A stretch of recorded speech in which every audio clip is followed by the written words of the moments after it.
Neil Williams here, president of Turnkey Parlor, and today we're going to show you how to do morning procedures on a Stoelting F231. This one's got the older style air tubes, and they need to be cleaned out before you do anything. So the machine will be in sleep mode when you get it in the morning, which means the product in the cylinders is going to be liquefied, just like it is liquefied in the hoppers. Okay? So the first thing we're going to do is we're going to pull out these air tubes, okay?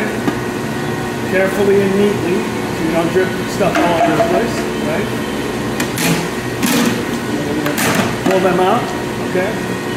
And basically you're going to take them to the sink and you're going to flush them out and make sure that you can see through them and that there's nothing constricting the mix from going through the air tubes into the cylinders. Okay, that's one of the biggest problems people have. The yogurt gets a little funky, they don't whisk it enough, and it starts to block the air tube. And once you block the air tube, you do what's called starving the cylinder. And if you starve the cylinder of product, then you get frozen cylinder and you have to turn the machine off for about an hour. Okay, so this is the first step. And after you flush them out and clean them, come back and put them in. Okay. In a minute, we'll be back to step 2. So we just left off cleaning out the air tubes, okay? We put the air tubes back in. Come on over here. And now we're going to whisk, okay? The idea here is any gunk that's around that little air tube, we want to whisk the product really well so that it doesn't stop up the tube. Okay, so once we're done whisking the hoppers, after we change the air tubes out and clean them, we're going to go ahead and drain the cylinders, okay? So we're basically going to hit clean. You want to hit clean, okay, on each side. And you want to drain about half the cylinder, okay? So a good amount of liquid on each side.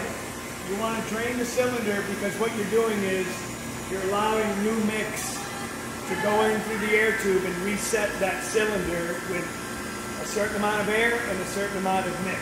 It's about 50-50 that you want in this cylinder. Okay? So you want to save this product so you can pour it back in.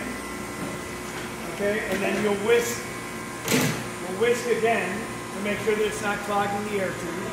And then you'll use a different pitcher if you have a different flavor on this side. You're going to drain a lot of the cylinder. You're going to pour it back in. You're going to whisk. Okay? And then you're going to wait 10 minutes. And the reason you wait 10 minutes before you hit freeze is you want to let the product get through the little air tubes that you just cleaned, the whisk. You want to let the new mix and the new air get in there. And you have to wait about 10 minutes for that to happen because it's going through a little tube. So then you hit freeze, and you've reset the cylinders with new air and new mix in the morning. And you didn't waste the stuff that's been in there liquefying overnight. You put that back in. Okay, you're flushing the cylinders out, you're letting new mix in, and that is the best way to have good product quality when you first start the day. If you're going throughout the day and you notice that the product starts getting soft, just go ahead and drain a little bit of product, get new air in the cylinder, pour it back in, and let it go and hit freeze.